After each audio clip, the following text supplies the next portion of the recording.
날마다 큐티하는 여자 김양재 목사입니다. 오늘 큐티인 말씀은 사도행전 27장 27절에서 44절까지입니다. 하나님 아버지, 오늘 로마로 가던 배가 파선당한 위기 가운데서도 구원이 이루어지는 것처럼 우리 인생의 심판의 사건도 구원의 사건이 되기 원합니다. 말씀에 주시옵소서. 듣겠습니다. 심판의 사건이 구원의 사건이 되려면 첫째, 세상 소망과 집착의 거룻줄을 끊어 떼어버려야 합니다. 오늘 27절에 열 나흘째 되는 날 밤에 라고 합니다. 27장이 시작되며 바울을 로마로 호송하던 배는 풍세가 더 허락하지 아니하므로 간신히 미항이라는 작은 항구에 정박하지요. 그런데 바울의 만류에도 불구하고 백부장은 선장과 선주의 말을 믿고 또 많은 이들이 기왕이면 좀 더 큰 항구인 베잉스로 가서 겨울을 지내자는 바람에 배는 다시 출항을 합니다. 그러나 얼마 못 가서 광풍을 만나 배가 표류하고 말지요. 그날부터 지금까지 배 안에 있던 짐도 기구도 죄다 바다에 던져버리고 오랫동안 먹지도 못하고 열 나흘을 보냈다는 것입니다. 그런데 아드리아 바다에서 이리저리 쫓겨가다가 자정쯤 되어 사공들이 물을 재어보니 20길이 되고 조금 가다가 다시 잔 15길이라고 합니다. 수심이 점점 낮아졌다는 것이지요. 그런데 30절에 보니 사공들이 이 물에서 닻을 내리는 채 하고 거룻배, 즉 구명정을 바다에 슬쩍 내려놓습니다. 14일 동안 죽어도 같이 죽고 살아도 같이 살자 하며 새벽기도 철야기도 했는데 이제 뭔가 육지가 가까워지니 자기들만 살겠다고 작당을 한 것입니다. 광풍이 몰아치는 바다 한가운데서 뱃사공들이 죄다 도망가면 노는 누가 졌습니까? 그러니 31절에 바울이 백부장과 군인들에게 이 사람들이 배에 있지 아니하면 너희가 구원을 얻지 못하리라 합니다. 다 죽는다는 것이지요. 나 혼자 살겠다고 가정을 버리고 자식을 버리고 이혼한다는 것도 그래요. 결국엔 온 가족을 다 죽이는 것입니다. 32절에 보니 군인들이 바울의 말을 듣고는 거룻줄을 끊어 떼어버립니다. 자신들의 목숨을 건져줄 마지막 하나 남은 구명정의 줄마저 끊어버렸다는 것입니다. 구원을 얻으려면 이렇듯 세상 소망과 집착한 미련의 거룻줄도 끊어야 합니다. 여러분 어떻습니까? 나 혼자 잘 살아보겠다고 가족 몰래 거룻배를 내려놓거나 딴 주머니, 딴 살림을 차리고 있지는 않으세요? 나와 내 가족의 구원을 위해 끊어야 할 거룻줄은 무엇입니까? 심판의 사건이 구원의 사건이 되려면 둘째, 온전히 하나님만 의지해야 합니다. 33절 이유를 보니 기다리고 기다리며 먹지 못하고 줄인 지 열 나흘째 되는 날에 바울은 여러 사람에게 음식 먹기를 권합니다. 그런데 바울은 왜 이것이 너희의 구원을 위하는 것이라고 했을까요? 그렇지 않습니까? 배는 난파되고 거룻배마저 없어졌는데 육지에 오를 때까지 이제는 체력으로라도 버텨야 하지 않겠습니까? 육이 그러하던 영도 그렇습니다. 마지막 때일수록 더욱 기승을 부리는 세상 유혹과 두려움, 비방과 핍박을 이겨내려면 말씀을 한 끼라도 더 먹어야 합니다. 너희 중 머리카락 하나도 잃을 자가 없으리라 하는 것도 그렇습니다. 누가복음 21장에서 주님도 그러셨지요. 너희가 내 이름으로 말미암아 모든 사람에게 미움을 받을 것이나 너희 머리털 하나도 상하지 아니하리라고 하셨어요. 그 어떤 심판의 사건 앞에서도 주님이 함께 하시면 말씀의 양식을 먹으면 반드시 살리라입니다.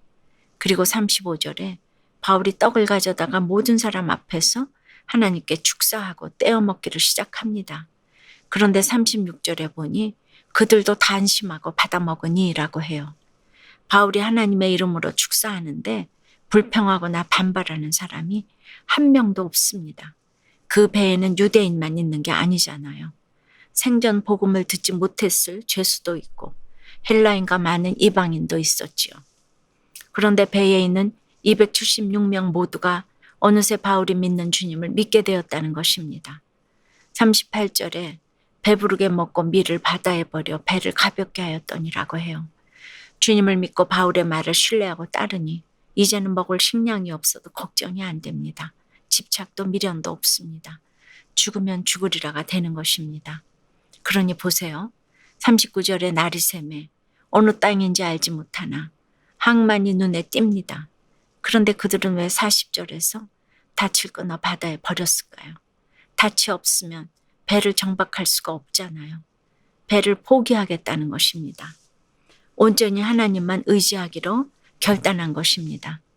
베드로전서 1장 5절에 너희는 말세에 나타내기로 예비하신 구원을 얻기 위하여 믿음으로 말미암아 하나님의 능력으로 보호하심을 받았느니라고 하였지요. 믿음 외에는 구원의 길이 없는 것입니다. 41절에 두 물이 합하여 흐르는 곳을 만나 배를 걸매 이 물은 부딪혀 움직일 수 없이 붙고 고물은 큰 물결에 깨어져 가니라고 합니다. 이 말씀을 듣고 보니 어째 우리네 결혼생활 같지 않습니까? 가치관이 서로 다른 두 집안의 남녀가 합하여 가정을 세웠는데 남편은 혈기로 분노로 여기저기 부딪히고 아내는 아내대로 상처받고 큰 물결에 깨어져 갑니다. 42절의 죄수들은 헤엄쳐서 도망할까 하고 군인들은 그들을 죽이는 것이 좋다 하는 것처럼 이혼을 공리하고 너 죽고 나 살자 합니다. 조금 전까지만 해도 함께 떡을 떼며 믿음으로 말미암아 살리라 했는데 그새 그 믿음과 공동체 의식은 다 어디로 갔을까요? 정말 사람은 믿음의 대상이 아닙니다. 적용 질문 드립니다.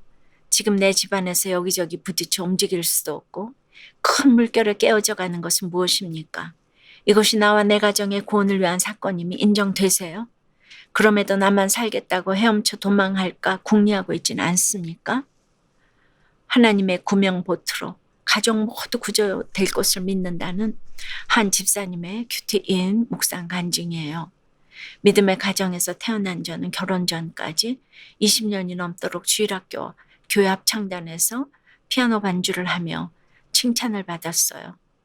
그러나 명문 대신하게 실패한 후 친인척들로부터 학벌과 외모, 재력으로 비교당하며 무시를 받았어요. 그로 인한 열등감으로 저는 오늘 27절에 바울 일행이 탄 배처럼 이리저리 쫓겨가며 살았지요. 그러다가 믿음 좋아 보이는 장로님 집안에 아들과 교제했는데 그만 혼전 임신을 하고 말았어요. 이후 그와 결혼했지만 남편은 제가 살림과 육아를 못한다며 비난했어요. 심지어 매일 밤 술에 취해 폭언을 일삼았죠. 저는 두려워 떨다가 남편과 아이들이 잠들면 큐티책을 펴고 하나님께 제 심정을 아뢰었어요. 그러면서도 날마다 이혼을 결심하던 저는 이러다가 온 가족이 상처로 다 죽겠다는 생각에 남편을 경찰에 신고했어요.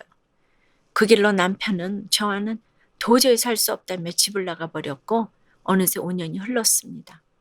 오늘 말씀에 파손한 배처럼 깨어진 가정이지만 말씀 보며 하나님을 의지해 나아갈 때 44절에 구조된 사람들처럼 하나님의 구명보트에 실려 가족 모두 구조될 줄 믿어요.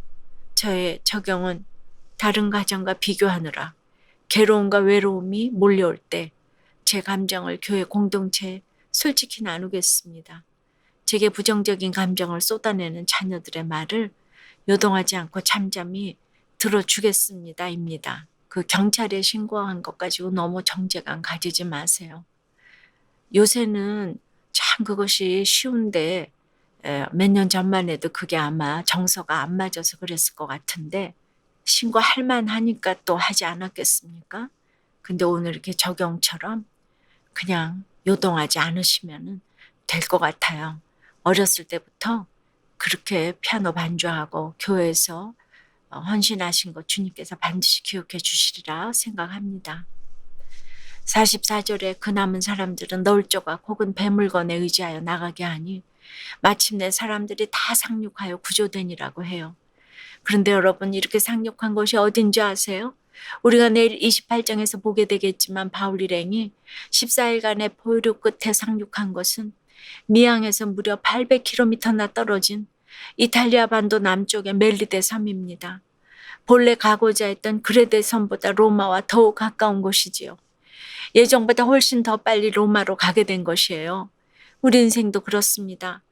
심판의 사건 가운데서도 세상 소망과 집착의 거룻줄을 끊어 떼어버리고 온전히 하나님만 의지하면 이런 구원의 역사가 속히 임합니다.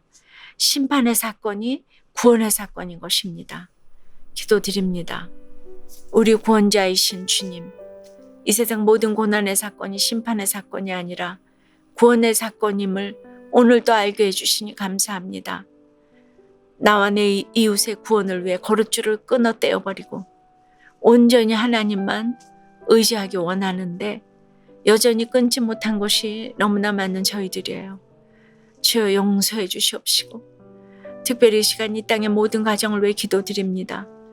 서로 다른 두 남녀가 두 물이 합하여 흐르는 곳을 만나 가정을 세웠는데 날마다 너는 죄인 나는 의인이고 너는 죽고 나는 살자며 가정을 버리고 자식을 버리고 이혼으로 도망하고자 합니다. 이 물은 부딪혀 움직일 수 없이 붓고 고물은 큰 물결에 깨어져 갑니다. 이 가정들을 불쌍히 여겨 주시옵소서. 결혼이 죄인들끼리 생활하는 감옥이고 이 세상에서 성령의 죄인들의 만남이 최고의 만남임을 알게 해주시옵소서. 그러니 누가 누구를 탓하고 원망하겠습니까? 그저 내 죄만 보고 가기로 결단하오니 머리카락 하나도 잃지 않도록 모든 가정을 보호해 주시옵소서. 마침내 다 구조되고 구원될 수 있도록 붙잡아 주실 줄 믿습니다.